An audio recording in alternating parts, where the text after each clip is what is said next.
O Manifesto Comunista. Resumo completo. Capítulo 1. Burgueses e proletários. No primeiro capítulo do Manifesto Comunista, Marx e Engels apresentam uma análise histórica e estrutural das relações de classe na sociedade capitalista. Eles partem do princípio de que a história da humanidade é marcada por uma luta constante entre opressores e oprimidos, desde as sociedades antigas até a era moderna. Essa luta de classes é o motor da história, impulsionando transformações sociais e econômicas significativas. Os autores destacam que o capitalismo emerge como o sistema econômico dominante após a queda do feudalismo, com a burguesia assumindo o papel de classe dominante. A burguesia é descrita como a grande protagonista da modernidade, responsável por avanços tecnológicos, expansão do mercado mundial e transformações na estrutura social. No entanto, esses avanços ocorreram às custas da exploração da classe trabalhadora, o proletariado. A burguesia, ao desenvolver o sistema capitalista, simplificou as relações sociais. As complexas hierarquias feudais foram substituídas por uma dicotomia central, a divisão entre burgueses, os donos dos meios de produção, e proletários, que vendem sua força de trabalho para sobreviver. A exploração do proletariado é intrínseca ao capitalismo, pois o lucro burguês é obtido através da mais-valia, ou seja, o valor excedente produzido pelo trabalhador e apropriado pelo capitalista. Marx e Engels destacam a dinâmica revolucionária do capitalismo, que constantemente revoluciona os meios de produção, derruba barreiras culturais e expande mercados. Esse processo, porém, gera crises econômicas recorrentes. As crises capitalistas não são causadas por escassez, mas por excesso de produção. Um paradoxo em que bens e riquezas se acumulam, mas não encontram mercado consumidor devido à desigualdade social e à limitação do poder de compra do proletariado. Um ponto central é a crescente polarização social. O capitalismo concentra riqueza nas mãos de poucos, enquanto a maioria é empurrada para a pobreza. Essa desigualdade, argumentam os autores, semeia as sementes de sua própria destruição. Ao mesmo tempo em que explora o proletariado, o sistema capitalista também o organiza e fortalece. As fábricas e indústrias reúnem trabalhadores em grandes núcleos, criando uma consciência de classe e a capacidade de resistir coletivamente. Exemplos históricos são usados para ilustrar essas dinâmicas. A Revolução Industrial na Inglaterra, por exemplo, é mencionada como um marco no desenvolvimento do capitalismo moderno, mostrando tanto os avanços tecnológicos quanto as condições degradantes impostas aos trabalhadores. Os levantes proletários, como o movimento ludista, são apresentados como os primeiros sinais de resistência ao sistema capitalista. Marx e Engels também enfatizam o papel do mercado mundial na consolidação do capitalismo. A globalização do capital destrói barreiras nacionais e culturais, mas também subjuga economias locais e intensifica a exploração de regiões periféricas. O colonialismo, nesse contexto, é uma extensão do sistema capitalista, voltado para a extração de riqueza e a expansão de mercados. Ao final do capítulo, os autores sugerem que o capitalismo é uma etapa histórica transitória. Sua capacidade de gerar riqueza é acompanhada pela criação de suas próprias contradições, que inevitavelmente levarão à sua superação pelo socialismo. Essa análise prepara o terreno para os próximos capítulos, onde serão discutidas as propostas e objetivos do comunismo. Em resumo, o primeiro capítulo do Manifesto Comunista estabelece as bases para a compreensão da luta de classes no capitalismo, destacando tanto suas dinâmicas internas quanto suas contradições. Ao abordar a história, a economia e a sociedade, Marx e Engels fornecem uma visão abrangente e crítica do sistema capitalista, apontando para a necessidade de uma transformação revolucionária. Capítulo 2. A burguesia e o proletariado. Ascensão da burguesia. Inicia com uma discussão examinando o surgimento da burguesia, a classe capitalista que exerce controle sobre os meios de produção.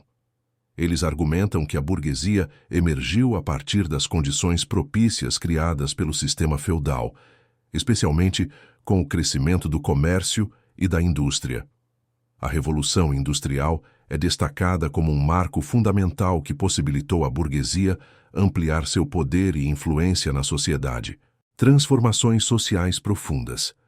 Ressalta que a burguesia não apenas estabeleceu novas relações econômicas, mas também provocou uma transformação significativa nas estruturas sociais existentes. As antigas classes e as relações de poder feudais foram substituídas por uma nova realidade, caracterizada pela propriedade privada e pela produção capitalista. Essa mudança resultou na concentração de riqueza e poder em um número restrito de indivíduos, transformando o panorama social da época. O proletariado. O conceito de proletariado, que se refere à classe trabalhadora que, para sobreviver, vende sua força de trabalho em troca de salários. Enfatizando as condições frequentemente adversas em que os operários vivem, sublinhando como a exploração da força de trabalho se torna uma característica intrínseca do sistema capitalista. O proletariado é apresentado como a classe oprimida que, ao vivenciar essa exploração, detém o potencial necessário para desafiar e derrubar a burguesia. Luta de classes. Uma das ideias centrais do capítulo é a noção de que a história da humanidade é marcada por conflitos entre classes sociais. Os autores argumentam que a luta entre a burguesia e o proletariado é uma inevitabilidade, uma vez que os interesses de ambas as classes são fundamentalmente antagônicos. A burguesia busca incessantemente maximizar seus lucros, enquanto o proletariado luta por melhores condições de trabalho e uma distribuição mais equitativa da riqueza gerada. Conscientização e organização proletária. O capítulo encerra-se com a ideia de que, à medida que os trabalhadores se tornam mais conscientes de sua condição de exploração e se mobilizam, há uma possibilidade real de que se unam para desafiar a dominação burguesa. Essa organização dos proletários é vista como um passo vital para a revolução e a superação do sistema capitalista, abrindo caminho para a emancipação da classe trabalhadora. O capítulo 2 do Manifesto Comunista oferece uma análise detalhada das interações entre as classes sociais, a ascensão da burguesia, as condições de vida do proletariado e a inevitabilidade da luta de classes. Marx e Engels estabelecem, assim, as bases teóricas para a proposta de uma revolução proletária, que eles acreditavam ser essencial para a libertação dos trabalhadores da opressão capitalista. Capítulo 3. A crítica da filosofia do direito de Hegel. Marx e Engels começam o capítulo discutindo a dialética hegeliana, um método filosófico que Hegel utilizou para entender a evolução das ideias e da realidade social. Eles reconhecem a importância da dialética em sua forma hegeliana, mas argumentam que Hegel a aplicou de maneira idealista, afastando-se da realidade material e das condições sociais concretas. Para Marx e Engels, a verdadeira dialética deve ser aplicada à materialidade da vida e às relações sociais, não apenas ao reino das ideias. Os autores criticam a forma como Hegel aborda o Estado e a sociedade. Hegel considera o Estado como a realização da liberdade e da racionalidade, uma entidade que representa a vontade geral. No entanto, Marx e Engels argumentam que essa visão ignora as contradições e as desigualdades que existem dentro da sociedade. Eles afirmam que o Estado, sob o capitalismo, serve aos interesses da burguesia, perpetuando a exploração do proletariado. Para eles, a verdadeira liberdade não é encontrada na submissão ao Estado, mas na superação da opressão de classe. Marx e Engels também exploram a relação entre a religião e a crítica social. Eles afirmam que a religião, segundo Hegel, é uma forma de consciência que reflete a realidade social. No entanto, eles veem a religião como uma ilusão que impede os indivíduos de reconhecerem sua verdadeira condição de exploração.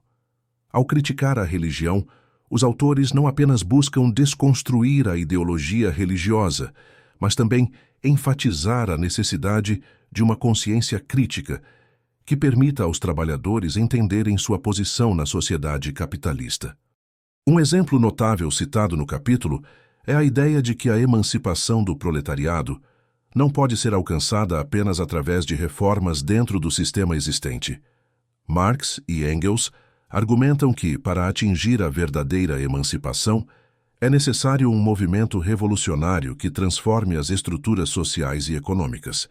Eles destacam que a luta proletária deve ser uma luta por uma nova ordem social, não apenas uma luta por direitos dentro do sistema capitalista. A crítica ao idealismo hegeliano é, portanto, uma chamada à ação para que os trabalhadores reconheçam a realidade concreta de sua exploração e se mobilizem para a mudança. Marx e Engels enfatizam que a emancipação dos trabalhadores deve ser realizada por eles mesmos, através da luta coletiva e da organização. O capítulo conclui com a ideia de que a crítica à filosofia do direito de Hegel deve ser uma crítica prática, que leva em conta a realidade material das condições de vida do proletariado. Marx e Engels argumentam que a filosofia deve estar enraizada na luta concreta pela emancipação, e não em abstrações ideais. Essa crítica se torna um elemento central na formação do pensamento marxista, que se baseia na análise das condições materiais e nas relações de classe. Em resumo, o capítulo 3 do Manifesto Comunista oferece uma crítica contundente à filosofia hegeliana, destacando a importância da materialidade na análise social. Eles argumentam que a verdadeira emancipação do proletariado exige uma superação das contradições do Estado e uma luta revolucionária contra a opressão de classe. Este capítulo serve como um convite para que os trabalhadores se tornem conscientes de sua condição e se mobilizem para transformar a sociedade em direção a um futuro mais justo e igualitário. Capítulo 4. Posição dos comunistas perante os diversos partidos de oposição. Eles analisam a relação dos comunistas com outros partidos e movimentos políticos em diferentes países. O foco é delinear como os comunistas podem colaborar estrategicamente com outros grupos sem abrir mão de seus objetivos fundamentais: a emancipação do proletariado e a abolição das classes sociais.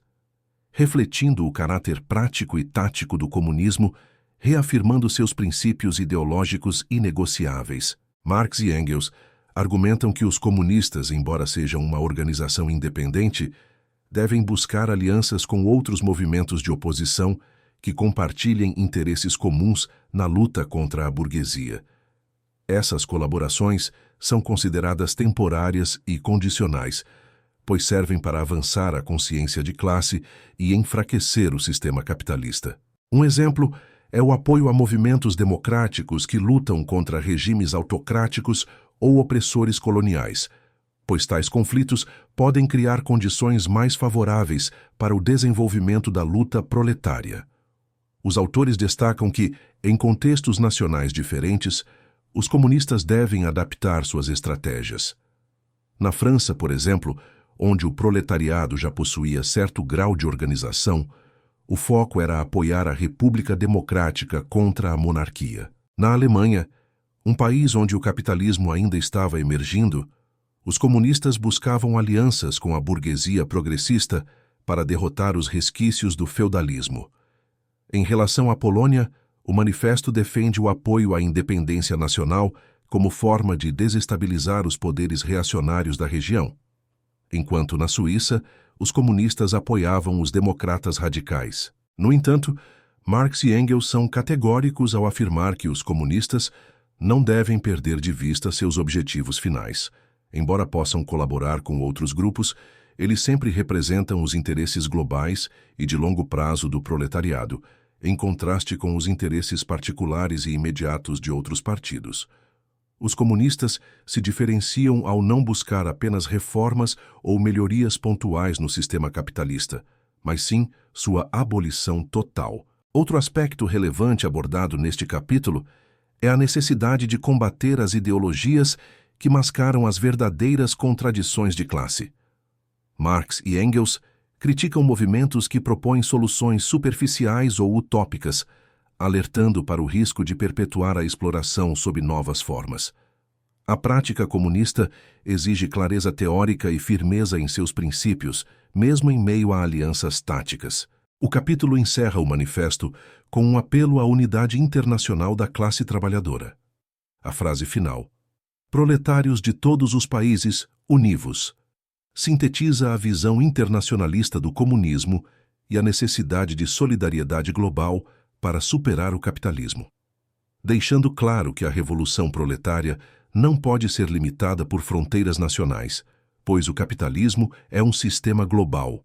Assim, a luta pela emancipação do proletariado deve ser conduzida de forma coordenada e internacional. Em resumo, o quarto capítulo do Manifesto Comunista reflete a combinação de pragmatismo e idealismo que caracteriza o pensamento marxista. Ao mesmo tempo em que reconhece a importância de alianças táticas, reafirma os princípios fundamentais do comunismo e a necessidade de uma transformação radical da sociedade. Esse foi o resumo de hoje. Considere se inscrever no canal e deixar o like para nos ajudar. Muito obrigado.